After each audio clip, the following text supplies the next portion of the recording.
ரமேஷ் சேதுராமன், உங்கள் பார்வை என்ன? இதுல பாஜக, அமித்ஷா அலைன்ஸ்குள்ள இருந்தாலும் பாஜகவோட கணக்கு என்னவா இருக்கும்? திரு ஸ்டாலின் அவங்களோட கணக்கு என்னவா இருக்கும்? இப்போ கடந்த மாதம் அந்த மாநாடு பண்ணாங்க திமுக தரப்புலேருந்து. அது ஏன் பண்ணாங்கன்னா ரொம்ப தெளிவு. இப்போ சகோதரர் ரவீந்திரன் துரைசாமி அவர்கள் முதற்கொண்டு எல்லாரும் சொல்லக்கூடிய ஒரு விஷயம் என்னன்னா, எல்லாரும் அக்ரி பண்ண ஒரு விஷயம், எலெக்ஷன்னா நம்பர். இந்த நம்பர் அப்படிங்கிறது எங்கேருந்து கொண்டு வருது? ஈக்குவேஷன் அப்படின்னு நீங்க ஆரம்பிச்சிங்கன்னா அந்த ஃபார்முலாக்குள்ள வர்றது எல்லாமே ஜாதிய விஷயங்கள் தான். முதல்ல நம்ம இன்னைக்கு ஒவ்வொரு தெருலையும் நடுவில் இருக்கக்கூடிய ஜாதி பேர் அழிச்சுட்டு நாங்கள் ஜாதியை ஒழிச்சிட்டோம்னு சொன்னா கூட உண்மையிலேயே சீட்டு கொடுக்கறது ஜாதியை பார்த்து தான் சீட்டு கொடுக்குறீங்க. ஏன்னா யாருடைய வாக்கு எந்த தொகுதியில் எவ்வளவு இருக்கு, யாரு ஒத்துப்பான், எந்த ஜாதிக்கார ஒத்துப்பான், எவ்வளவு சீட்டு ஓட்டு போடுவான், அந்த ஓட்டுல நமக்கு கணிசமா எவ்வளவு கிடைக்குங்கிற விஷயம் தான் இருக்கு. அதுல ஒன்று, எல்லா கட்சிகளும் ஒரே சாதியினரை தான் நீங்க சொல்ற அளவுல நிறுத்துறாங்க. ஆனா ஒருத்தருக்கு தான் வாக்கு அதிகமா விழுதுன்னா அவர் ஏதோ ஒண்ணு செஞ்சிருக்கிறாரு, அவர் சார்ந்த கட்சி ஒரு சித்தாந்தத்துல இருக்குன்னு ஒண்ணு கட்சியை பார்த்து எல்லாரும் இல்ல சொல்ல போனா ரமேஷ் சேதுராமன், ஜாதி கட்சி வச்சு இருக்கிறவங்களே அங்க நிக்கிறாங்க, பெரும்பான்மை சமூகம் இருக்கிற ஜாதி கட்சி. ஆனா அப்படி பேட்டர்ன் இல்லையே, ஜாதி இவர் நம்ம ஜாதி கட்சிப்பா அப்படின்னு ஓட்டு போறது இல்லை. இல்ல ஒரு சில இடத்துலயும் அதுவும் நடக்குது. இப்ப கொங்கு ஈஸ்வரன் போன்றவர்கள் எல்லாம் நிக்கிறாங்க அப்படின்னா அதுதான் இல்ல அது எல்லாமே நம்பர் தான். அதுதான் நான் சொன்னேன், ஃபார்முலான்றது நம்பர். எது மெஜாரிட்டி நம்பர் எனக்கு கொண்டு போய் சேர்க்கும்ங்கிறது தான் விஷயம். இப்போ அவருக்கு ஒரு சில ஓட்டு இருக்குன்றதுக்காக அவருக்கு ஏன் சீட்டு கொடுக்கணுங்கிற ஒரு கேள்வி இருக்கலாம். அதே இதுல இன்னொரு ஜாதியை சேர்ந்த ஒருத்தர் நிறுத்தலான்னு கூட இருக்கலாம் இல்லையா? அப்படி இல்லை. ஆக இந்த ஃபார்முலாங்கிறது ரொம்ப தெளிவா இருக்கு. இது நம்ம பார்த்துட்டு இருக்கோம். ரெண்டாவது விஷயம், இதுல தென் மாவட்டங்கள் ஏன் முக்கியம் பெறுகின்றன அப்படின்னு நம்ம பொதுவா பார்த்தோம் அப்படின்னாக்கா, நம்ம சொல்றோம் கொங்கு பெல்ட்னா நமக்கே தெரியும் எந்த சமூகத்திற்கு அதிகப்படியான வாக்கு சதவீதம் இருக்கிறது, எந்த மாதிரியாக அவங்க இது பண்ணுவாங்க.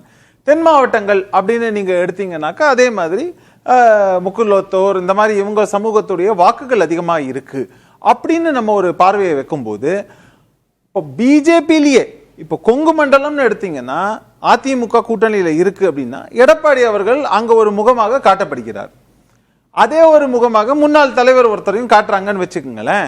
அங்க ஒரு கான்ட்ரடிக்ஷன், ஒரு கான்ஃபிளிக்ட் வருது. ஆனா இப்போ அவங்களோட ஸ்ட்ராட்டஜி எப்படின்னாக்க, இப்போ நமக்கு இந்த மண்டலம் கொஞ்சம் வீக்கா இருக்கு அப்படிங்கிற பட்சத்துல அப்போ ஒரு அலையன்ஸ்ல சரியான ஆளை கொண்டு வரணும் அப்படிங்கிற நோக்கில் யாரை கொண்டு வந்திருக்காங்க அப்படின்னு நீங்க பாத்தீங்கன்னா அந்த சமூகத்தை சேர்ந்த இவர் நயினார் நாகேந்திரன் அவர்களை கொண்டு வராங்க. ஒண்ணு.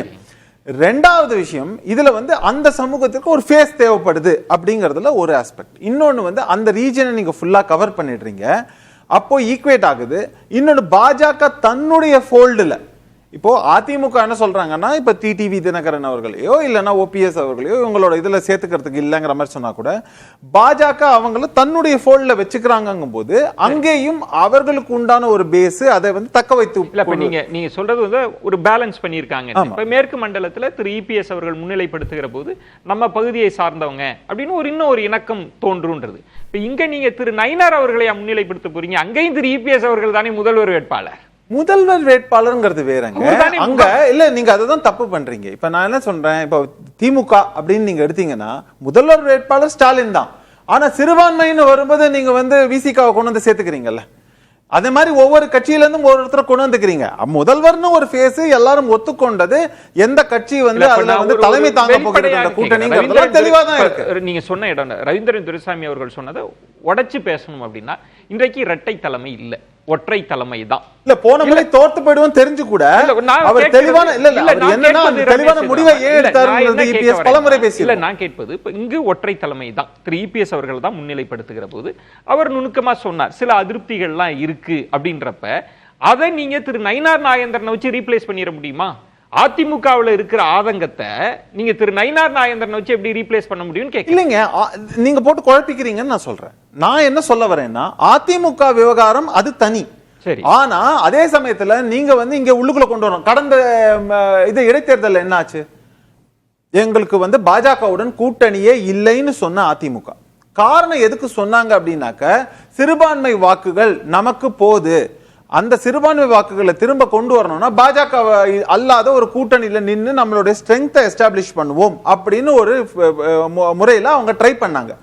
ஆனா நான் தெளிவா சொன்ன போது, ஜெயலலிதா அம்மையார் காலத்திற்கு பிறகு சிறுபான்மை வாக்குகள்ங்கிறது பொதுவா ஒரு சில தொகுதிகளை தவிர ஜீவா கரெக்டா சொன்னார், ஒரு சில தொகுதிகள், அதை தவிர மற்ற இடங்கள்ல பாத்தீங்கன்னா சிறுபான்மை வாக்குகளை பெருவாரியாக திமுக அதன் கூட்டணிகள் அறுவடை செய்கிறது அப்படிங்கறத நம்ம பாக்குறோம். அதிமுகவை பொறுத்தவரைக்கும் அது ஒரு இமேஜினரி ஓட் பேங்க். நான் அப்படியே சொல்றேன், ஒரு கற்பனை வாக்கு வங்கியாக மட்டும்தான் இருக்கிறது அப்படிங்கறதை உணர்ந்து கொண்டார்கள். அப்படிங்கிற பட்சத்துல இதுக்கு எதுக்கு ரியல் ஓட் பேங்க் பாஜகவை விடணும் அப்படிங்கறதுனால இந்த முறை அவர்கள் இணைந்திருக்கிறார்கள். சொல்வது தென் மாவட்டத்துல இது ஒரு இந்த அணின்றது ஒரு வலுவான அணியா மாறி இருக்கு. நிச்சயமா. Okay okay. இது மட்டும் இல்ல, இப்போ பாமக அப்படின்னு ஜஸ்ட் ஒரு 30 செகண்ட், இப்போ பாமக உள்ளுக்குள்ள வரணும்.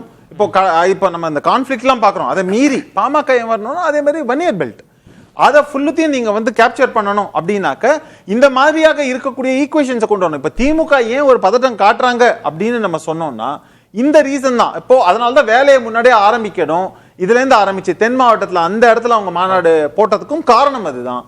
அதுக்கு ஒரு கவுண்டர் இதை வந்து நம்ம அதே மாதிரி இந்து முன்னணி செய்யக்கூடிய ஒரு மாநாட்டை வந்து அதை உடனே பாஜக செய்வதாக ஒரு ஈக்குவேட் பண்றாங்க. அதை சங் பரிவார் அப்படி இப்படின்னு கொண்டு போறாங்களே தவிர அது என்னதான் இருந்தாலும் சார் சொன்ன மாதிரி தான் நீஜர் ரியாக்ஷன் ஆட்சி பிடிப்போம்னு சொன்னாங்க அவங்க. அது இருக்கட்டும்.